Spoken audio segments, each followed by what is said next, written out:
Learn before you earn. Do not focus on making money. Focus on protecting what you have. So it means do not trade without stop loss. If you trade without stop loss, which is dangerous to your bank account. The goal of a successful trader is to make the best trades. Money is secondary. Risk comes from not knowing what you are doing. Guys, ఈరోజు trade view మనం చూసుకుంటే so market morning లైట్గా మా gap up అయిన తర్వాత చూడండి 3 minutes time ఫ్రేమ్లో market అనేది జస్ట్ ఒక్కసారి క్విక్గా వెళ్ళిపోయింది ఫ్రెండ్స్. సో చాలా ఫాస్ట్గా వెళ్ళిపోయింది మార్కెట్. 3 minutesలోనే మనకు అరౌండ్ చూడండి ఇక్కడ 154 పాయింట్స్ అనేది ఈజీగా వచ్చేసాయి. మార్నింగే మనకు 154 పాయింట్స్ వచ్చాయి. సో తర్వాత ఈవెన్ నేనేమనుకున్నా అంటే యాక్చువల్లీ మార్కెట్ ఇలానే వెళ్ళి కొంచెం స్లైడ్గా వచ్చి ఈ రేంజ్లో ఎక్కడ ఉంది కదా, ఈ రేంజ్లో అయినా గ్యాప్ అప్ మూవ్ వెళ్తుంది, లేదంటే ఇక్కడికి వచ్చిన తర్వాత అయినా ఈ సపోర్ట్ దగ్గర ఎక్కడైతే ఉందో so yesterday resistance area face చేసిన దగ్గర July 15 దగ్గర రెసిస్టెన్స్ ఏరియా ఫేస్ చేసి కిందకు వచ్చింది. ఈ రెసిస్టెన్స్ ఒక సపోర్ట్గా తీసుకుంటుందని నేను అనుకున్నా. నేను అట్ ద సేమ్ టైం ఏమనుకున్నా అంటే మార్నింగ్ రీసెంట్ లో నుంచి రీసెంట్ హైకి నేను ఫిబొనాచి డ్రా చేసుకున్నాను అనమాట. సో రీసెంట్ లో నుంచి రీసెంట్ హైకి నేను ఫిబొనాచి డ్రా చేసుకున్నప్పుడు నాకు ఎగ్జాక్ట్లీ 0.38 లెవెల్ ఎక్కడ వచ్చింది. సో సేమ్ ఈ లెవెల్లో సో ఎక్కడైతే ఓపెన్ అయిందో ఆ రేంజ్లో మామూలుగా మార్కెట్ అనేది పైకి వెళ్తుందని వచ్చిందనమాట నాకు. సో ఆ రేంజ్లో మార్కెట్ ఓపెన్ అయిన దగ్గర మార్కెట్ పైకి వెళ్తుందని వచ్చింది. సో దానికోసమే నేను కాల్ సైడ్ మన టెలిగ్రామ్ ఛానల్లో కాల్ సైడ్ అయితే చెప్పాను. సో ఓవరాల్గా ఇప్పుడు పుట్ సైడ్ ఎలా మిస్ అయ్యామనేది నేను మార్కెట్ అయిన తర్వాత మన ట్రేడ్ అయిపోయిన తర్వాత అరౌండ్ ఒక 12 o'clock 1 o'clock మళ్ళీ రీటెస్ట్ చేసుకుంటా ఉన్నా. ఎందుకు ఈరోజు మనం పుట్ సైడ్ మిస్ అయ్యాము, ఎలా మిస్ అయ్యామని చాలాసేపు ఆలోచించాం. సో చాలాసేపు చూసినప్పుడు ఇక్కడ ఏమైందంటే చూడండి ఫ్రెండ్స్, ఒక్కసారిగా మార్కెట్ ఇంత క్విక్గా మార్కెట్ వెళ్ళిపోయినప్పుడు ఇక్కడ 5 minutes టైం ఫ్రేమ్లో చూపిస్తాను. వాల్యూమ్స్ ఉంటాయి, ఇక్కడ వాల్యూమ్స్ మంచిగా ఉన్నాయి. మార్కెట్ ఒక్కసారిగా ఇలా వెళ్ళిపోయింది, ఓపెన్ అయింది. ఓపెన్ అయినప్పటి నుంచి పైకి వెళ్ళిపోయింది. సో పైకి వెళ్ళిపోయిన తర్వాత ఇంకోటి మనం గుర్తుపెట్టుకోవాల్సి ఉంది, మనకు పైన హై ఉంది. ఎస్టర్డే హై మామూలుగా ఎప్పుడు రెసిస్టెన్స్గా పనిచేస్తుంది. మార్కెట్ ఎస్టర్డే హై కింద ఓపెన్ అయ్యి ఆ హైని బ్రేక్ చేయలేనప్పుడు అది ఒక రెసిస్టెన్స్గా పనిచేస్తుంది.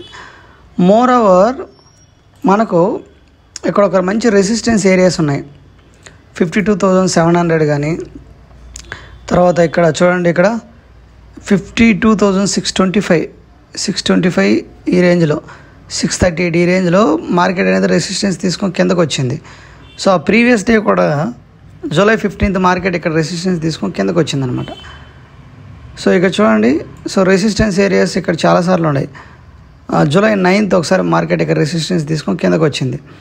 సో మళ్ళీ July 5th రెసిస్టెన్స్ తీసుకొని కిందకు వచ్చింది. సో July 5th 2 times వచ్చింది మార్కెట్. సో ఇక్కడ చూడండి మళ్ళీ July 1st ఇక్కడంతా మార్కెట్ రెసిస్టెన్స్ తీసుకొని కిందకు వస్తుంది. ఒక మంచి రెసిస్టెన్స్ ఏరియా ఇది. ఏది ఇక్కడ నుంచి 52,625 నుంచి అరౌండ్ 52,700 ఈ మధ్యలో మంచి రెసిస్టెన్స్ ఏరియా అనేది ఉంది. అదొక పాయింట్ మన మైండ్లో గుర్తుపెట్టుకోవాలి. సో మోర్ ఓవర్ ఇంకోటి ఏంటంటే ఆ టైంలో మీరు ఓపెన్ ఇంట్రెస్ట్ చూస్తే 52,700 దగ్గర ఆ టైంలో చాలా ఎక్కువ ఉన్నది ఓపెన్ ఇంట్రెస్ట్. సో తర్వాత ఇప్పుడు మార్కెట్ ఇప్పుడు అయిపోయిన తర్వాత చూపిస్తాను, ఇది 52,500 దగ్గరకు వచ్చింది. ఇక్కడ కాల్ రైడర్స్ ఎక్కువ ఉన్నారు. సో దానికి అర్థం పుట్ వస్తుందని. సో కాల్ రైడర్స్ ఆ టైంలో 52,700-600 పైన ఎక్కువ మంది ఉన్నారు. సో అక్కడ సెల్లర్స్ ఎక్కువ ఉన్నారు. అది ఒక పాయింట్ మనం గుర్తుపెట్టుకోవాలి. సో థర్డ్ పాయింట్ అంటే సో క్యాండిల్స్ పరంగా మనం చూస్తే చూడండి ఫ్రెండ్స్, మార్కెట్ ఇలా ఒక్కసారిగా పైకి వెళ్ళిన మార్కెట్ ఇక్కడ హై ఫామ్ చేసింది. ఫస్ట్ 3 minutesలో ఇక్కడ హై ఫామ్ చేసింది. సో నెక్స్ట్ క్యాండిల్ ఇక్కడ ఓపెన్ అయ్యి కిందకి తీసుకొచ్చారు ఎవరు, సెల్లర్స్ కిందకి తీసుకొచ్చిన. సో చూడండి ఇక్కడ పైన ఓపెన్ అయ్యి పైకి వెళ్ళలేదు, అసలు పైకి వెళ్ళకుండా అక్కడి నుంచి ఇలా మార్కెట్ కిందకి తీసుకొచ్చారు. బట్ బయర్స్ మళ్ళీ వచ్చి మార్కెట్ని ఓపెన్ అయిన ప్లేస్ దగ్గరలో తీసుకుపోయారు. బట్ ఓపెన్ అయిన దాని పైన క్లోజ్ చేసి ఉంటే ఈ క్యాండిల్ గ్రీన్ కలర్ క్యాండిల్ అయిపోయేది.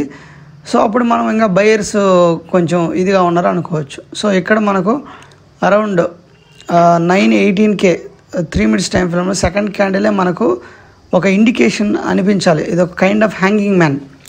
సో ప్రైస్ టాప్లో ఉన్నప్పుడు ప్రైజ్ని బయ్యర్ చేతిలోకి ప్రైస్ వచ్చినా కానీ ఫర్దర్గా దాని ప్రీవియస్ క్యాండిల్ పైన క్లోజ్ చేయలేకపోతుంటే సో ఆబ్వియస్లీ అక్కడ బయ్యర్ స్ట్రెంగ్త్ అనేది తగ్గినట్టు. సో ఇది ఒక hanging man. Next same price ఇక్కడ ఓపెన్ అయింది చూడండి, ప్రైస్ ఇక్కడ ఓపెన్ అయింది. సో అలా కిందకి తీసుకొచ్చారు సెల్లర్స్, మళ్ళీ బయర్స్ వచ్చి పైకి తీసుకెళ్ళి ప్రీవియస్ క్యాండిల్ ఈ 3 మినిట్స్ క్యాండిల్ పైన క్లోజ్ చేశారే కానీ బట్ ఫస్ట్ ఫామ్ అయిన క్యాండిల్ హైని క్లోజ్ చేయలేకపోయారు. హై పైన క్లోజ్ అయ్యంటే మేబీ మనం కొంచెం థింక్ చేయొచ్చు.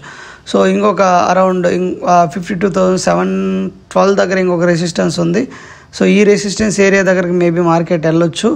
సో ఇక్కడ రెసిస్టెన్స్ ఏరియా ఉంది 52,700. ఈ రెసిస్టెన్స్ దగ్గర ఒక రిజెక్ట్ అయితే తీసుకోవచ్చు అనే మైండ్ సెట్ నాకు ఉన్నది. బేసిక్గా మార్కెట్ ఇంకొంచెం పైకి వెళ్తుంది, 100 పాయింట్స్ పైకి వెళ్ళిన తర్వాత అక్కడ రిజెక్ట్ అయిన తర్వాత తీసుకోవచ్చు అనే ఉద్దేశం నాకు ఉన్నది. బట్ మార్నింగ్ ఈ సింపుల్ లాజిక్ అనేది మిస్ అయ్యా. మార్కెట్ ఇక్కడ హ్యాంగింగ్ మ్యాన్ ఫామ్ చేసింది, 3 మినిట్స్ టైంలో 2 హ్యాంగింగ్ మ్యాన్స్ ఫామ్ చేసింది.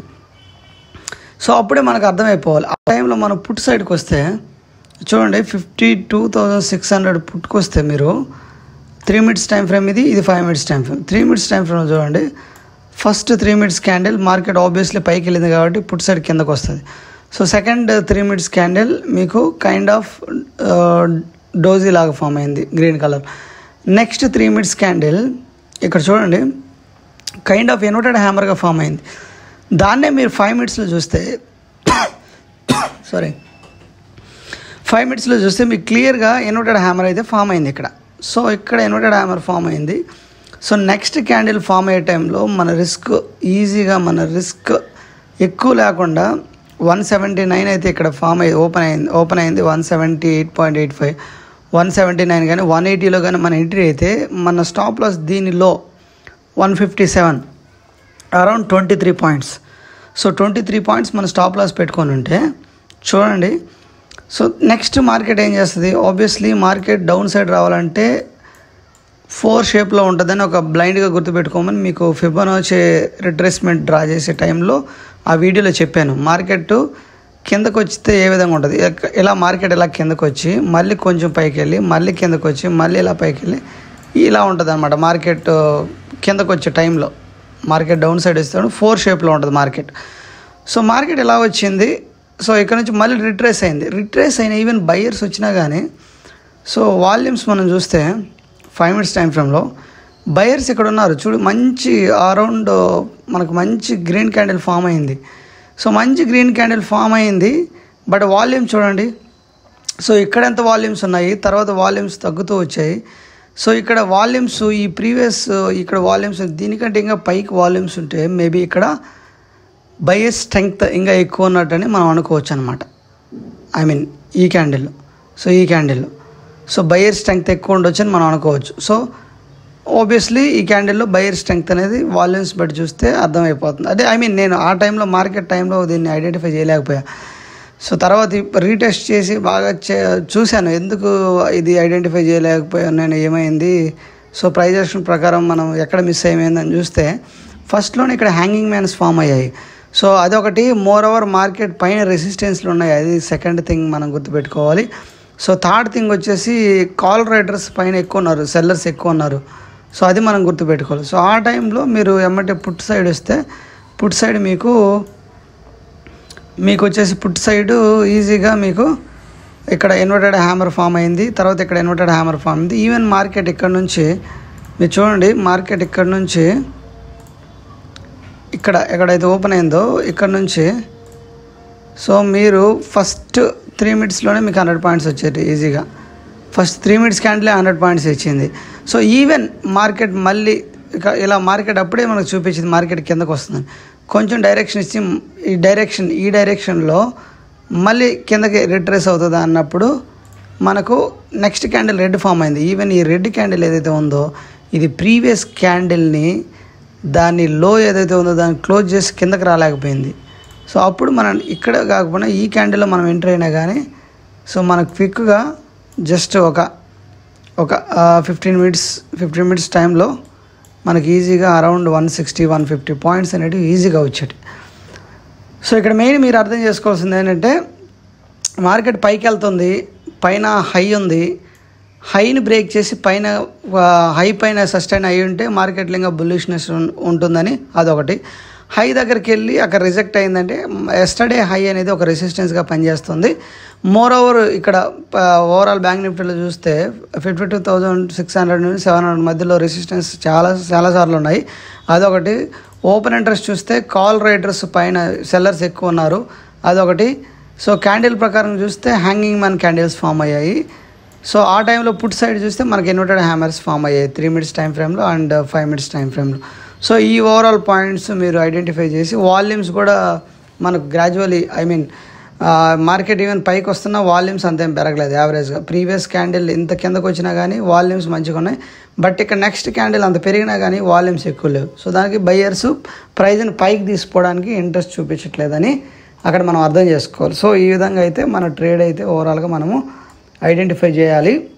మినిమం మనకు ఇక్కడ వచ్చేసి 150-160 పాయింట్స్ ఈజీగా క్యాప్చర్ చేసి ఉండొచ్చు, బట్ ఇదైతే మనం కంప్లీట్గా మిస్ అయ్యాం. మనం కాల్ సైడ్ ఉన్నాం. మనం కాల్ సైడ్ ఎలా ఉన్నామంటే, సో కాల్ సైడు మనము యాక్చువల్లీ ఇది 3 minutes టైం ఫ్రేమ్. సో ఇక్కడ ఒక ఇన్వర్టెడ్ హ్యామర్ ఫామ్ అయింది కదా, ఈ టైంలో నేను మార్కెట్ ఎలా కిందకు వచ్చి మార్కెట్ అప్పుడే పైకి వెళ్తుంది అనుకున్నాను, బట్ అప్పుడు కొన్ని పాయింట్స్ అయితే వచ్చాయి అరౌండ్ ఒక 50, బట్ అది మనం క్యాప్చర్ చేయలేకపోయాం. మళ్ళీ మార్కెట్ కిందకు వచ్చి ఇక్కడ ఒక ఇన్వర్టెడ్ హ్యామర్ ఫామ్ చేస్తూ ఉన్నది. సో ఈ ఇన్వర్టెడ్ హ్యామర్ నేను అప్పుడు 200లో ఎంట్రీ తీసుకున్నా, బట్ ఇది వర్కౌట్ అవ్వలేదు, ఎమ్మటే కిందకు వచ్చేసింది. 25 పాయింట్స్ స్టాప్ లాస్ అయితే ఇట్టింది. సో నెక్స్ట్ ట్రేడ్ కూడా ఎలా అంటే, ఇలా మార్కెట్ కిందకు వచ్చిన తర్వాత ఇక్కడ చూడండి, మార్కెట్ ఇలా కిందకు వచ్చింది, ఇలా కిందకు వచ్చి ఇక్కడ ఒక బాటం క్రియేట్ చేసింది. తర్వాత మార్కెట్ కొంచెం పైకి వెళ్ళేసి మళ్ళీ ఇంకొక బాటం క్రియేట్, ఈ బాటంలో నేను ఎంటర్ అయిపోయాను అనమాట. సో ఇది ఒక డబుల్ ప్యాటర్న్ ఉంటుందనే ఉద్దేశంతో నేను అక్కడ ఎంటర్ అయిపోయాను. సో ఈ ట్రేడ్ అయితే మనకు అరౌండ్ మనకు మంచిగానే వచ్చింది, ఒక 42 పాయింట్స్ అయితే వచ్చాయి. లైవ్లో చూస్తున్నాను 42 పాయింట్స్ వచ్చాయి, బట్ ఎగ్జిట్ అయిపోయాము, బట్ దాని ట్రేడ్ని తీసేయలేకపోయాను, ఎగ్జిట్ అవ్వలేకపోయాను. సో మళ్ళీ ఎక్కడైతే ఎంటర్ అయ్యామో ఆ రేంజ్లోనే పెట్టేసి ట్రేడ్ని క్లోజ్ చేయడం జరిగిందనమాట. ఓకే, సో ఇది ఓవరాల్గా ఫ్రెండ్స్. ఇంతవరకు ఎవరైతే మన బుక్ మై ప్రాఫిట్ టెలిగ్రామ్ ఛానల్ని జాయిన్ అవ్వలేదో, అలానే మన యూట్యూబ్ ఛానల్ ఎవరైతే సబ్స్క్రైబ్ చేసుకోలేదో సబ్స్క్రైబ్ చేసుకోండి. ప్రజెంట్ మనకైతే 960 మెంబర్స్ సబ్స్క్రైబర్స్ ఉన్నారు. ఇక్కడ మనం అన్ని ట్రేడింగ్ గురించి సైకలాజికల్ వీడియోస్ కానీ ట్రేడింగ్ అనాలిసిస్ కానీ అన్నీ మనం దీంట్లో పోస్ట్ చేస్తుంటాం. ఓకే ఫైన్, ఇది ఈరోజు video. Thank you so much.